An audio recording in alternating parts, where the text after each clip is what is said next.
Greetings, everyone.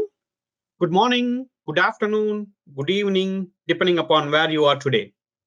Since this is our first webinar, at least for me, with Inflectra for 2021, I would like to start off by wishing all of you a happy, healthy, and prosperous new year.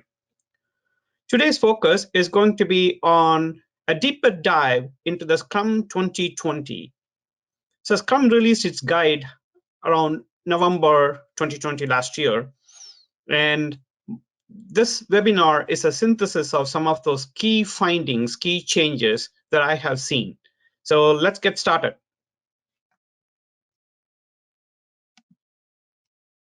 Again, for those of you that know me, I am Dr. Sriram Rajagopalan. For those that do not know me, I work as an enterprise agile evangelist with Inflectra Corporation. I have my doctoral degree in organizational leadership, MBA in management, master's in computer engineering, and a bachelorate in electronics and communication. I started my career as a software engineer several years back, and I continued to progress along the career journey, managing finally the program management office as a vice president. And I have a number of credentials to my name. They include personal agility, recognized practitioner, portfolio management, program management, project management, Scrum, risk management, and I'm also an instructional designer, speaker, writer, and author. I have facilitation experience in a number of countries. Some of them include US, India, UK, Canada, Switzerland, Brazil, and Vietnam. And the book that I had released is Organized Common Sense. It talks about how project management and agile principles apply regardless of your field of choice or profession of work. It's available in Amazon and other places where books are sold, so please check it out. So today's introduction is going to take an exclusive look at the Scrum Guide 2020. And this is part of our Thought Leadership series. Sometimes we will introduce webinars, tools in our webinar, but in this particular webinar, I'm not planning to use any. So let's take a deeper dive into Scrum Guide 2020 here. Now, when we talk about deeper dive, I want to make sure that we are able to focus on a few key outcomes that we want to accomplish by the end of this webinar. Okay, and those are what has not changed in the Scrum Guide, and what are some of those essential changes, and also how do we go about implementing them, right? So those are the three important things that I'm talking about here. So the foundations of Scrum as well as Agile is based upon four critical pillars. These are the Empiricism, Lean, Optimization, Values. This is the way I'm looking at this. And these are the foundations, and these have not changed. They still remain the same. They have not changed at all. So when you think about leadership, these foundational principles are more like the integrity and ethics. Once you take them away, there is no leadership. Similarly, if you take any one of these foundational elements away, there is no Agile, there is no Scrum, right? When you take a look at this, I want to also point out that agility is a way to the solution. Agile is not going to solve all the problem, and so Scrum is not going to solve all problems. But we need to work Scrum, work Agile to make sure that we are able to use these principles to solve the problem, right? Just by adopting Agile or Scrum, you're not going to solve the problem. So let's take a deeper dive into these four elements because oftentimes they are used so much and they have lost their value. And so I want to take a look at these things one more time. These are foundational elements. These have not changed, but I do want to make sure that we understand the principles behind them. Let's take Empiricism, for instance. Empiricism is focusing on some of those transparency. The transparency is the first element here. And when we take a look at transparency, we are immediately starting to look at, let's put a velocity chart, a risk chart, and many other charts. And these are not just the charts alone, but we have to take a look at transparency across all the artifacts.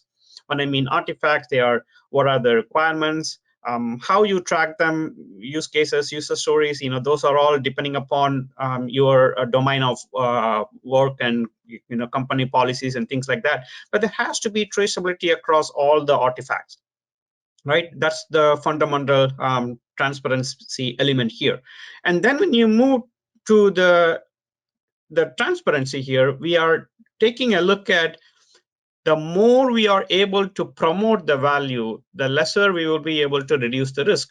On the contrary, if these are not going to be transparent, we are increasing the element of risk, right?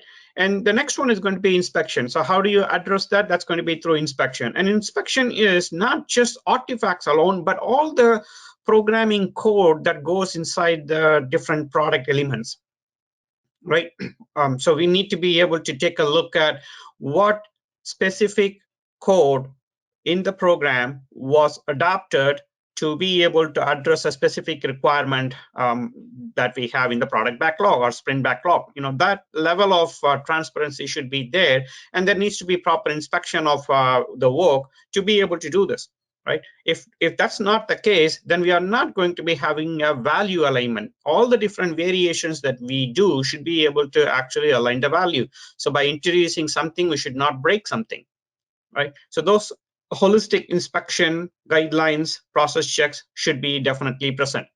Now, the third thing is going to be, as we are looking at this, we are going to come up with new ideas, improvements, and things like that. And these things are not necessarily within the product code alone. It's about all the processes that are used to get the work done. So what kind of naming guidelines should you be using? What's our new refined definition of done? What kind of processes should we actually start using so that we are able to get more work done in that amount of time? So whatever those things are, things that remove the impediment, things that improve the value, those needs to be all the time in our minds, right? And that needs to have the empowerment approach for people to do some experimental thought processes so that they can solve problem solving, right? They can go into the problem solving mode. And that's empiricism. Okay. Now, lean thinking comes with some 5 important things, right? The first, we are starting with definition of value. Value is what the customer is willing to pay. It's not filling the backlog with things that we think will add value, but not necessarily add value, but we show continuous velocity improvements. Those are not what we are looking for. We are looking for something more than what is a customer willing to pay. And at the same time, the customer may not necessarily articulate what they want. Customer may have a want, but we need to be able to work with the customer to get the needs. Those needs may not necessarily be articulated well, right? That's the definition of value. And then map those values into a stream, which is like, what kind of value should we be adding? And what are some of those things that are not necessarily value add, but is still required for the business to survive, like the business value add? Maybe having a proper documentation for audit control, process changes, and things of that nature. Things that really do not necessarily immediately add value, but if you don't do those things, the business cannot continue, or the value maximization cannot be accomplished. Then eliminate things that are not adding values, all those overhead that we need to actually start looking at and remove those things. Those are lean thinking processes here, right? Then the flow principle. Michael Mihaly had mentioned about this flow principle several decades back, and this is basically coming down to how do you break down concepts and make sure that properly resource level work is there for the team to actually balance and do their commitments. And that also requires training for cross-functional skills. And this hybrid methodology has already evolved, and we need to start looking at how do we ensure that this flow is constantly present. That seamless flow is very important for the harmony, right? And establishing the pull mechanism. So when we talk about Kanban and those concepts, we are definitely saying like, okay, we want to make sure that we are limiting the work in progress. The whole idea is the power of now. So when you focus on one thing at a time, you are able to get things done. Otherwise, if you are focusing on many things, you are not focusing on anything, and the context switching takes all the productivity away. And so avoid multitasking, limit inventory, and make sure that you are getting the things that you committed done, right? And finally, the risk element. Risk is looking at 2 different elements, like the incremental changes that you want to do, which is going to be the Kaizen mentality, and the other one is going to be radical changes that nobody is trying, and that's the Kaikaku mentality. And we need to start looking at both of them. And depending upon the organization, the appetite for risk, these things may take different turns, but both should be present. One without the other is not necessarily going to add the full gamut of value that you recognize from lean. Right? Those are something that we need to focus in mind. And the next one is going to be the optimization. Well, when we look at optimization, what exactly do we mean? And I come up with 4 different elements over here to differentiate optimism from what's available in the market. And when you take a look at these experiments should be continuously done, and there should be some kind of a statistical validation to it. And you are able to actually make some slight changes in the experimental parameters to see how it is changing the variability is actually adding more productivity or improvements. And those are experiments, right? Hypothesis driven experiments. It's not just I'm going to install this new tool and see whether the tool works. Those are good experiments too, but those are not necessarily adding the statistical variability elements to it. So you need to start looking at some of those experiments in that particular aspect too. And then the trends from market as well as product and data. What is the data telling you is as important as what the market is telling, and the product should merge both of them. So what are some of those trends? And we need to have that voice of the customer constantly captured. At the same time, the voice of the business also equally captured. And we have to bridge that balance. And if you focus only on one thing and we are not focusing on the other, we are not necessarily delivering what the customer wants, right? The third one is going to be learning. So the mentality from experiment and trends is going to be continuously learning from both success and failure. Failure teaches more than success, right? As a result, we need to be able to be open-minded and learn from both of them. And stakeholders, the stakeholders are not necessarily your team members, all the other business stakeholders that can add value. Those needs to be captured in, right? And then the competitors. And obviously, when you are talking about market, we are looking at competitions as well, so we can go into the strategic components more later, but those are some of the learning elements that we have to be open for. The more we are able to unlearn, the more we will be able to relearn, right? And then the systems. How are the systems that we are currently using, which means the actual product that we are developing, as well as the tools that we are using to develop the products or track the work product within the product. All those things have to be looked at from traceability, succession of how the work is getting done, and the return on investment, right? So all these things have to be constantly be looked at. Right? When we do these things, that's when operational excellence comes into play. Without that, operational excellence does not come into play. Right, which is some of the foundational principles even behind how developers and operational members will work and how other members will work and things of that nature, right? And now the values. And Scrum has this 5 important values. I call them C for C: commitment, focus, openness, respect, and courage. And these are pretty articulated very nicely. But the most important thing is, in order for all these things to work, culture has to be supportive. And when I mean the culture, it should be from leadership and down, right? It should support all those elements. When any one of these elements are not working, we are not able to move forward. All right, that being said, let's focus on what are the essential changes. These things that I talked about have not changed at all, right? But I do want to make sure that we understand the context in which these changes are applied. And because some of these things did not work out the way it is, we have to come up with changes. These changes are more of clarification more than dramatic changes, okay? The most important thing is to focus on why, right? The reason for these changes or clarifications is primarily because several things have not been done the way they are expected to be done. As a result, things did not work out.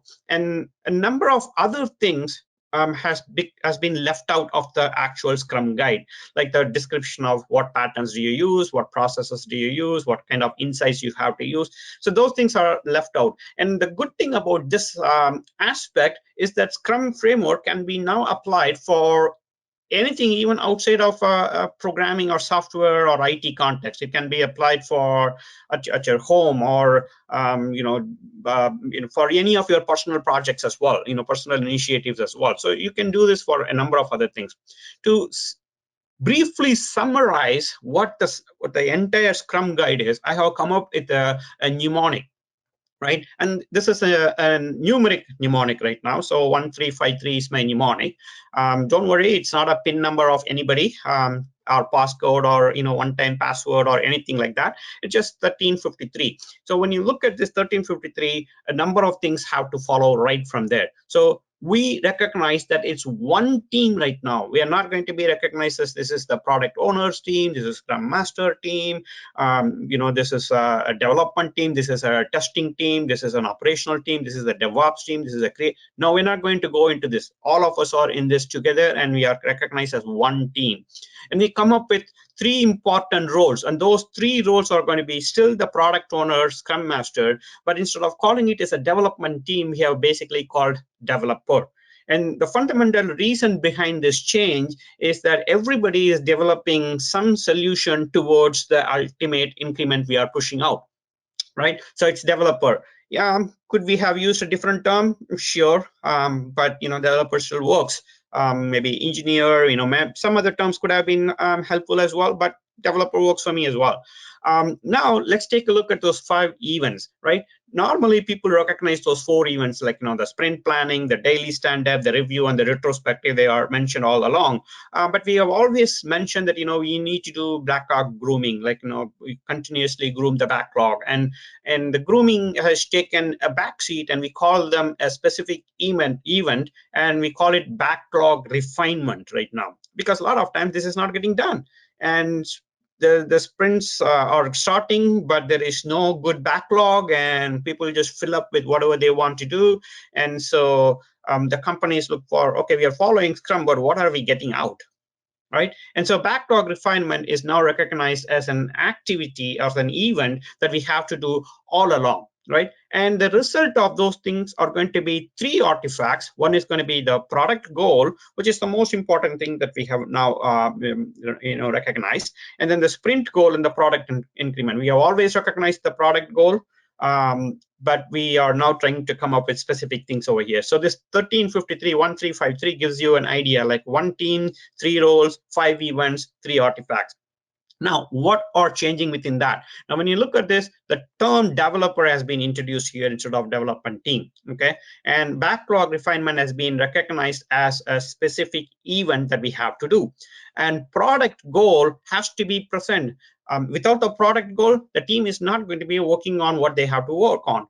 So with the product goal means the strategic component of how the product goal is aligned with the specific strategic component, and all those things have to be present. So the roadmap, the release maps, and all those things have to be constantly present. And without that, the team is not necessarily going to know what they have to accomplish.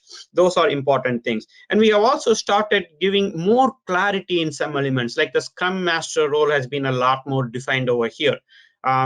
And daily stand-up has had some changes as well. And we have also empowered the team to say, let's have a goal for the sprint. So those are 3 important elements that we have actually highlighted here as well. So let's go through the motion here and find out what are some of those things. Now, in the Scrum team, previously we have recognized this kind of a metaphor here, like a product owner is separate, Scrum Master is separate, development team is separate, product owner does the product owner thing, getting requirements and talking to stakeholders and things like that.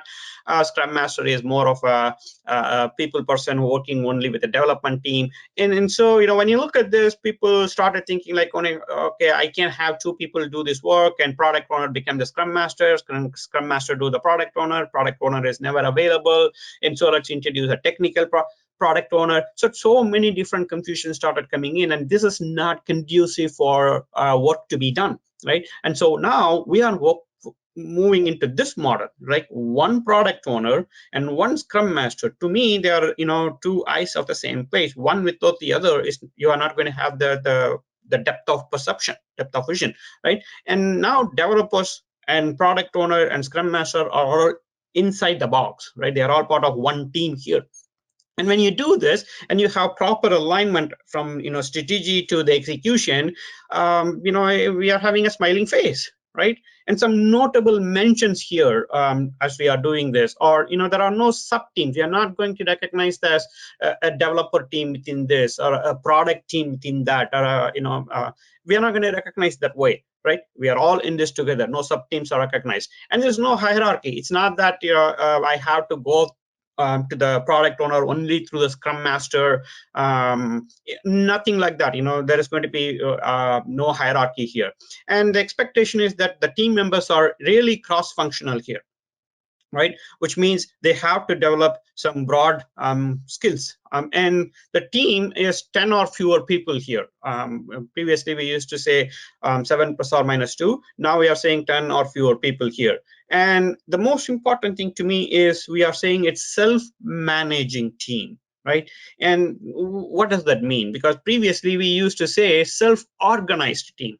Now, in my book, I talk about 6 friends. These are the 5 W and 1 H, which are the why, what, how, who, when, and the other W is going to be the where. And the where is the team that is getting the work done in a time period. And when you look at this, in the self-organization, people normally say, all right, and now that the goal has been identified, let's break down into tasks. And that's the second part of the sprint planning activity, where once the user stories have been clarified, people start working on breaking down into tasks and assigning who will be doing and things of that nature. So self-organized team is primarily working on these 2 elements. So somebody has to tell them what they have to work on. Right? If the product owner doesn't tell, if the Scrum Master doesn't facilitate, the team does what they are asked to do, right? But that's no longer the case. We are now moving into self-management team, which is different. Now, there are 2 bookends we are developing here. This team is equally empowered to come and say, what will we do? So that's where the sprint goal comes in. And in order for us to recognize your product goal of ABC, we have to do these things, and those things have to be elevated to the product owner and the Scrum Master by the team, right? So what has to be done, and then when it has to be done, so that we are able to come up with the appropriate map in how many sprints, what are we going to do in each sprint. So that is happening, and then comes into the how and who. So the team is equally empowered to come and say, we have to do this. The premise here is that the why is owned by the product owner to a large extent, right? Otherwise, what are we going to work on? We don't know, right? And so that's the self-management. It's different from self-organization, because self-organization focused only on the how and who, whereas the self-management focuses on the what, how, who, and when. Okay, so this is a critical, important point, and this requires cross-functional skills, as I mentioned. Now, what does cross-functional skill mean? And it differs from one domain of work to another domain of work. A validation engineer in a manufacturing setting will be completely responsible for a different set of activities compared to a validation engineer in a pharmaceutical setting or a financial setting. So it's going to change, but depending upon what that domain is, we have to have those developmental skills, those functional skills that we need to have, right? And it needs to be multifaceted within a self-management team, right? We need to be able to think like a developer. At the same time, we need to be able to think like a business analyst. And so, there's a lot of strategic, analytical, and thinking equally going on. That means we need to develop this T-based skills. The T-based skills is going to be the broad spectrum of knowledge that you need to have, like how data analytics work, how business analytics works, how market works, how all these things have to be known. At the same time, we need to have some deep skills, like I want to know more about the continuous integration and continuous deployment. I want to know more about the audit controls that I need to have. So those are the deep, and this is recognized for a long period of time. It's not that this is the first time we are coming down that I'm proposing here. Even UN has these kind of thought process behind this, like we need to have the T-based skills. So this is very critical. Now, when everybody is doing everything, who ultimately holds the accountability, right? And when you think about the RACI models, the one person accountability comes, and this is going to be collective team's responsibility, because we are in for this together. So what I mean by that, for all product related activities, whether it is collaborating with stakeholders, verification of the work getting done, verification and validation, maintenance of the actual binary as well as the code in the production environment or in multiple environments, how things are operating, the experiments that we need to come down with, R&D that we have to do, and anything else that adds value, right? Everything else is part of a collective responsibility. Everybody wants this together. It's when you want to introduce a new security protocol, obviously the engineers and operational members may be able to come up with security related thought process much than a business oriented product owner, right? And so there needs to be the dialogue constantly promoted. And when you look at this, waiting for the product owner or the scrum master is not preferred. Well, let me wait for somebody else to make a decision. No, you are equally empowered. Remember the self-management. You are equally empowered to go and speak to other people and say, let's get this thing done, right? So the waiting time is one of the lean principles that we should try to avoid. And then the next one is going to be the structure. The structure that we are trying to instill should empower work getting done. It's no longer hierarchy. I need to talk through so-and-so to get to so-and-so, too much, bureaucracy that needs to be avoided. And the size-based team. So if the work that we are trying to do is requiring a larger team, like 20 people or so, then we may be splitting the team into two different things, like maybe a mobile team and desktop team, or something like that. When you are doing this, the team still share the single product owner, because the product goal is still the same, right? It's not like I'm going to come up with a product owner there, I'm going to come up with a product owner there, and this person goes on a different tangent, that person goes on a different tangent, and now things are all going in a zigzag fashion. It's not going to be what product goal is owned by one product owner, even when the teams is getting split, right? The next one is going to be a product goal is driven off of the same product backlog. We have one product backlog. Multiple teams can actually go after the same product backlog and gather this information.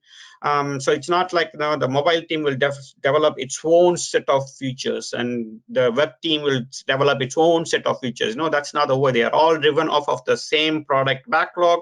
With the same product goal owned by the same product owner. And that's a key observation we have to make over here. It's not that these things have not been, these have been incorrectly mentioned before, but we are trying to bring some clarity here. Okay. Next, the Scrum roles responsibility. Well, accountability and responsibility are different, right? Accountability is ultimately you are owning that thing, whereas responsibility is what you are going to do day in and day out, right? To get that accountable ownership done. So when you look at this from a developer standpoint, they are committed to creating an usable increment at the end of each sprint. Each sprint, we need to be able to ship something to the customer, unless otherwise there are some specific reasons why we cannot do that, which are exceptions more than the norm. We need to be able to have the team commit to delivering something at the end of every sprint. Right, and then specific skills vary according to the domain, which I have already mentioned before. Depending upon the domain of work, things may be different here. Now, let's take a look at what are the product owner responsibilities. That person is responsible for maximization, value maximization per sprint. Every sprint is going to be a goal post where we are advancing towards realization of our product goal. And are we actually moving through that roadmap? Then developing and communicating the product goal as the market changes its forces. How are we coming and changing as customers are coming up with different feedback? Hopefully the product goal is not changing too much, but what are some of the things that we are constantly communicating to make sure that making refinements is constantly happening, right? So that's the product owner's responsibility. And the Scrum Master is accountable for everyone's understanding of the Scrum principles.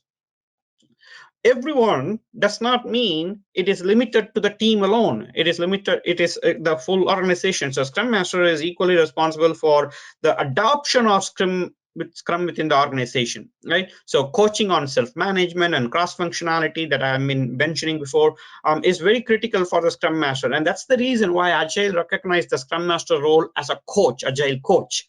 right? Coaching is not telling what you should do. Coaching is making sure that you are doing what you should be doing, much beyond what you are capable of doing, right? So Scrum Master is not just a task master. Oftentimes people come back and say, "Oh, I was a accidental project manager. Can I do this?" No, that's not a task master. It's not like a ringmaster role here, but it's a true leader serving the Scrum team and the larger organization. Okay, and that's very critical. And now let's be specific about some of those responsibilities, because I know I told you some high-level info here, but let's be a little bit more specific here, right? So when we are focusing on the developer's role, we are taking a look at creating a plan for the sprint. And this is an important point, primarily because oftentimes team expects some kind of a Gantt chart or a project plan or somebody to tell what should I work on. No, once the sprint goal is committed and you have agreed upon, you are the one who's creating the plan. It's not the Scrum Master coming and creating it or the product owner coming and creating it. And we need to move away from that mindset. So creating a plan for the sprint, that's going to be the sprint backlog, and instilling quality while delivering value. I finished my work, development is done, testing is not done completely. Can I still recognize partial? No, those things are all out. It's all done, right? So instilling quality while delivering value, because what is value? Value is what people perceive in the hands, and the customer is perceiving in the hands. Can you ship something to the developer, to the customer, telling like this is not completely tested, right? Adapting their plan each day towards the sprint goal. And I call this later also, I'll mention, this is like a synchronization opportunity for people on their commitments.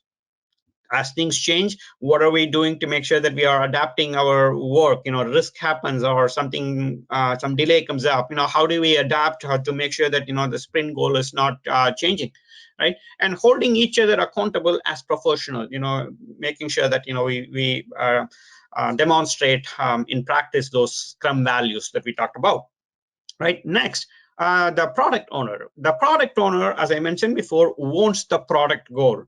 That person has to have that vision to say the strategy is this, as a result the product strategy should be this. So when I mean product strategy, it includes product development as well as product marketing, right? And creating and clearly communicating the product backlog items very clearly. That includes, okay, this is all the things that we are going to be working on, and these are things that we have actually shipped, and now trying to put some of those marketing touch to say, customer, you have this in your queue right now. What feedback do you have? What have you tried? And using different channels to reach out, and things of that nature.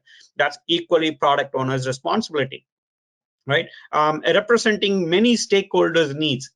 It's not just one product owner who is going to think of everything. So the product owner has to touch base with different business stakeholders, talk to a number of different people, and make sure that their thought process are all properly taken into consideration. Perhaps stability, performance, security, many things, manageability, new user functionality, user interface, user experience. So many things come into play over here, and all those things is not going to be one person's responsibility, right? So talking to different cross-functional team members, different business stakeholders, making sure that their input is all properly taken care of, and move forward with that process. For instance, I talked about marketing, right? Marketing may not necessarily be the product owner's immediate thought process, but there may be a marketing team, and then working with the marketing team to make sure that the product functionality is getting the surround sound it needs in the market. Right, that's that kind of thought process have to be present, both from a business as well as from a technical standpoint. And then ensuring product backlog is transparent, visible, and understood. Well, transparency and visibility is pretty easily understandable, but understood is very important. It needs to be in a business language that somebody who does not necessarily understand those technical terms should still be able to understand. Right? You can add additional more information to it later, but somebody reviews this and say, I see where the product is going. I see what functionality we will be delivering. That kind of understanding has to be present from the requirement that you capture or the stories that you are actually writing down. That level of information should be present in the product owner, right? Then comes the Scrum Master, and the Scrum Master serves the team to uphold the theory as well as the practice. And this is easily said than done. Hey, self-organized versus self-managed. How do you differentiate? And yeah, you want to coach on problem solving. How do you do that? So there's a lot more than just looking at velocity charts and looking at what work has been committed and completed and things like that. How can we continuously improve? Remember that Kaizen and Kaikaku. How can the Scrum Master empower the team to continuously nudge forward and increase them forward? Serves the product owner in defining the product goal. The Scrum Master role is going to be doing both the push and pull. Right? Sometimes the Scrum Master has to push the product owner to say, well, our team's throughput is really good. They are, churning all the work items really fast, and where is our product goal? And this is one of the reasons why I always mention, if you are working on sprint number N, product backlog has to be at a minimum flushed with N+2 user stories in a ready state, right?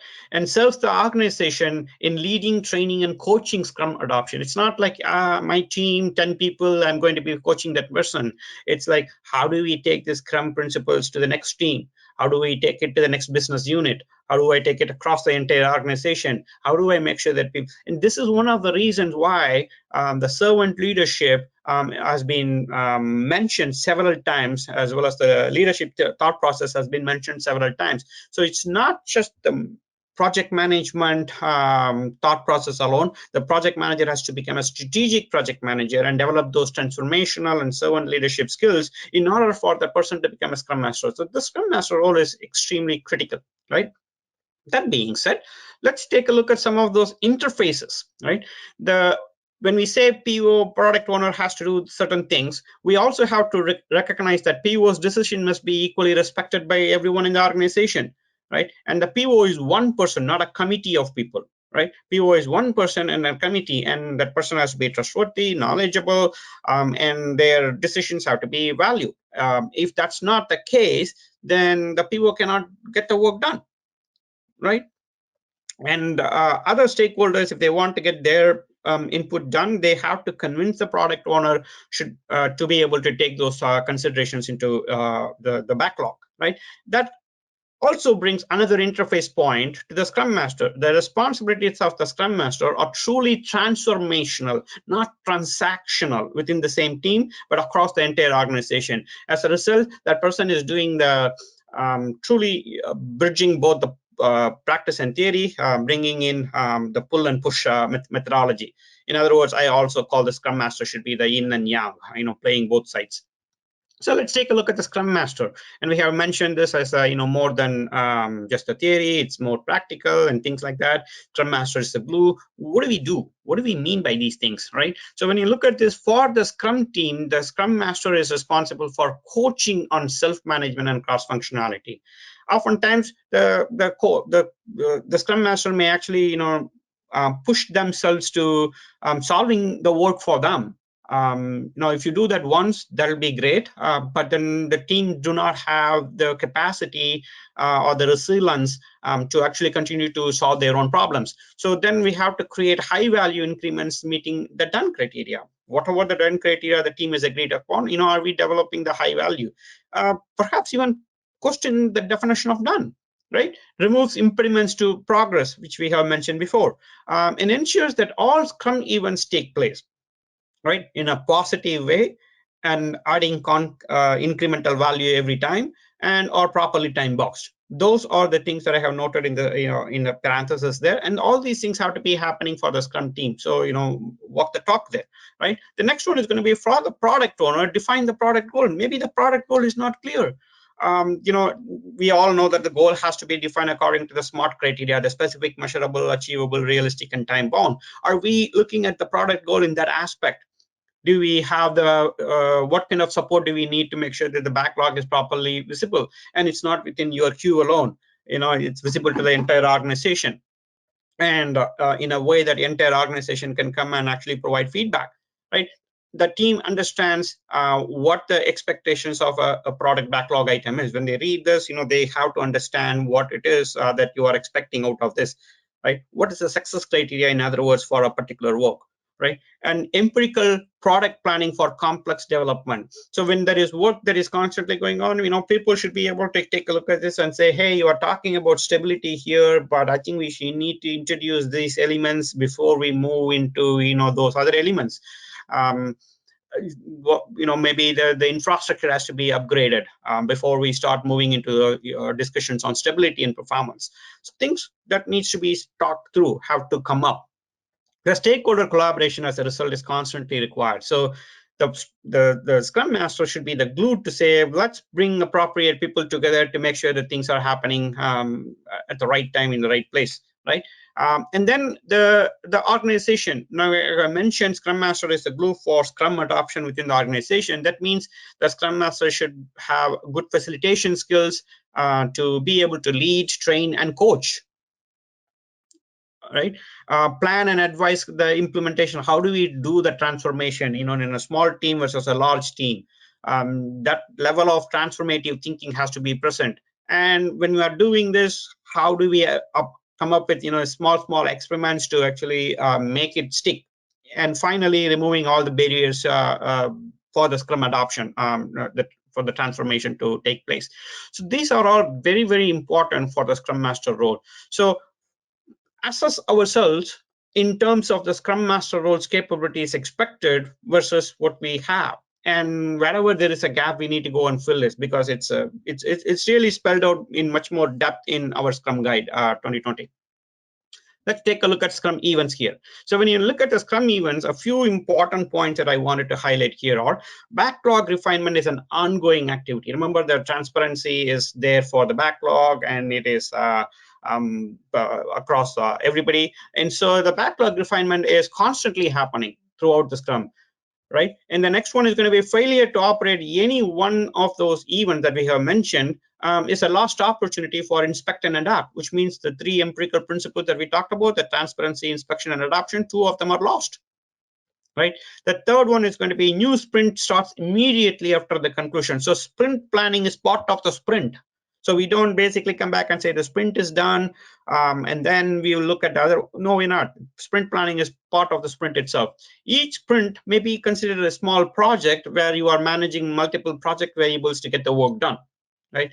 And a sprint goal could be canceled if that goal is no longer tenable for reasons that we have mentioned before, market change or whatever it is. So let's break it down a little bit further here. So no backlog grooming meetings. Oftentimes people set up a backlog grooming meeting, like a 3 to 4 hours every week, where they pull some people, and that person may not be the right person, and 4 hours is gone, and what we get out of that 4 hours is not necessarily complete. So no, that's not the case. It's happening all along. You don't need to have a meeting for that, but you are constantly having this refinement constantly going on. And then everyone is empowered to add value stories. Anybody can go ahead and add a card that basically says we would like to do this, and the product owner should be able to talk it through. And that's the goal of the product owner. How is it aligned, and where is it tagged, and things like that. And reviews are not rushed when it comes to the events.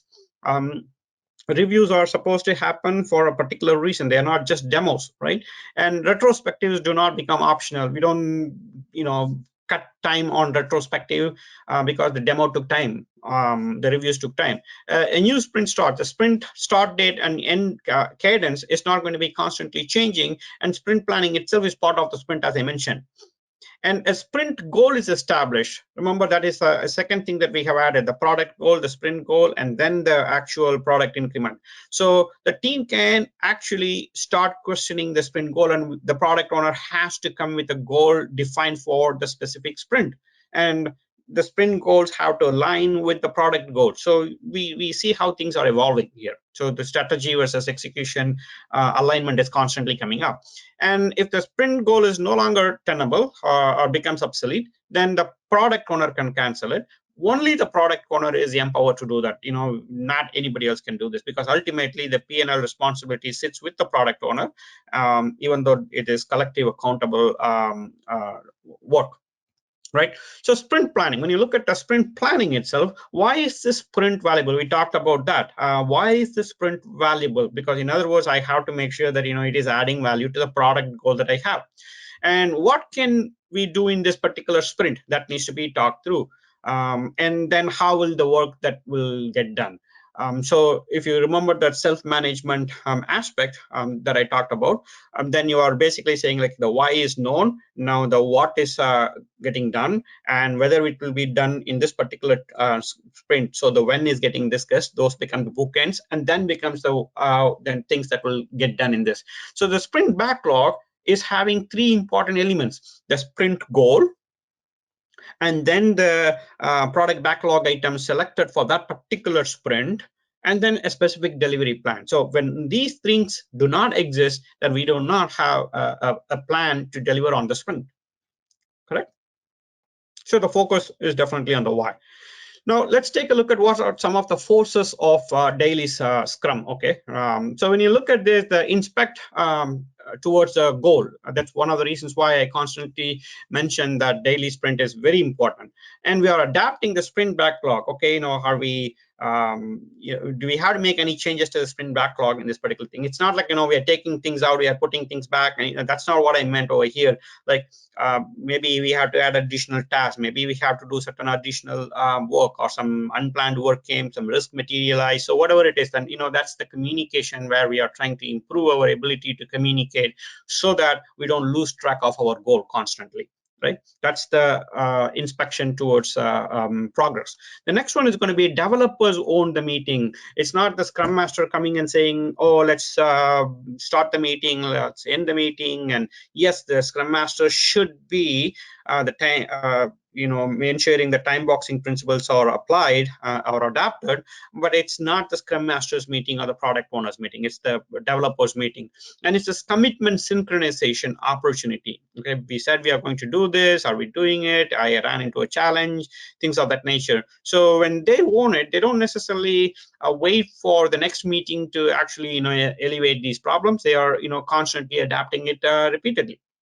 Right, the product owner or Scrum Master can participate as developers if they are actually working on certain things as part of the sprint backlog itself. Note the word here, they are participating in the capacity of a developer if they are working on some active items within the product, within the backlog, the sprint backlog. Okay, active sprint backlog. Now the developers select the structure. Before, we used to come and say we have to have those three questions, like what did I do yesterday, what am I going to do today, what are my impediments. No, we don't need to necessarily ask those questions. If you want to, that's great, but the techniques should focus on what the action plan is. Let's not come up with a monotonous game plan as to how you should do the meeting. Let's just have the process evolve depending upon what makes sense, because ultimately it's owned by the developers. The idea is that we are trying to make quick decision making. Let's park this, let's get to this, let's have a meeting right after our daily sprint. Whatever be the case, we are moving forward in that particular approach. Those are the forces of daily Scrum that we are talking about over here to inspect and adapt. And now let's take a look at the reviews and retrospective. They're going together here. So the review or working session, it's not like somebody comes and does a demo and be done, but we are having a discussion around this. Hey, I did this, this is why I did that, this is why I didn't do that, things like that. It's not just a PowerPoint where we come and put all these user interface and beautiful diagrams that basically talk about how the UML works. No, it's really showing how things are done. So if you're doing let's say the continuous integration and continuous deployment pipeline, you have established that, show that rather than putting a PowerPoint presentation of how it works, right? So that's the important thing about how you are progressing towards those things. So those are important reviews. The retrospectives are ways to increase quality and effectiveness, right? Constantly, how do we do things on training or interactions, the processes, the tools, everything has to be looked at, and the definition of done. So everything has to be looked at in terms of how do we improve work. And as a result of that, if something is identified here, we may actually immediately put it in our sprint backlog for immediate next sprint. We don't need to wait for when the process improvements have to happen. The team owns it, right? And then the project backlog. Most impact improvements, whether it is specific to product or to process, can be added right there. And some of these things can be worked on in the immediate sprint, as I mentioned. Right, which means your ability to actually do the product related work may come down because you are trying to include some process related backlog items. And the whole idea is that everything is adjusted to meet the demands of the customer in such a way that value increment is constantly moving on. Right? This is the focus behind reviews and retrospective. And for these reasons, Scrum makes it mandatory, and we should not try to make them optional here at all.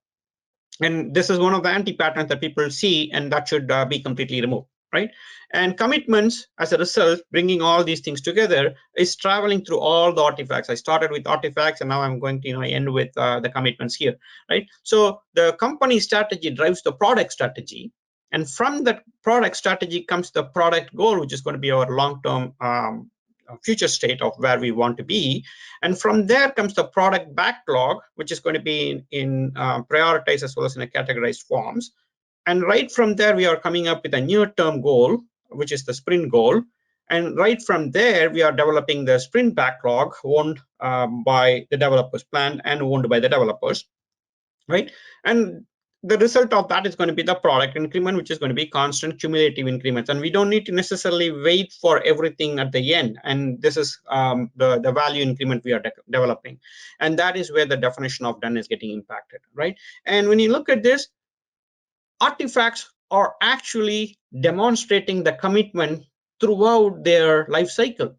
And that means definition of ready is not necessarily specified, because the team basically comes and says this is ready to move forward. Increment must be usable value by the actual customer. Sprint can create multiple increments, so you can create multiple increments. You don't need to sequentialize or serialize this. You don't need to put at the end of the sprint something. You can actually push something 3 days into the sprint or 5 days into the sprint. If the work is done and everything is ready, ship it to the person if it's possible.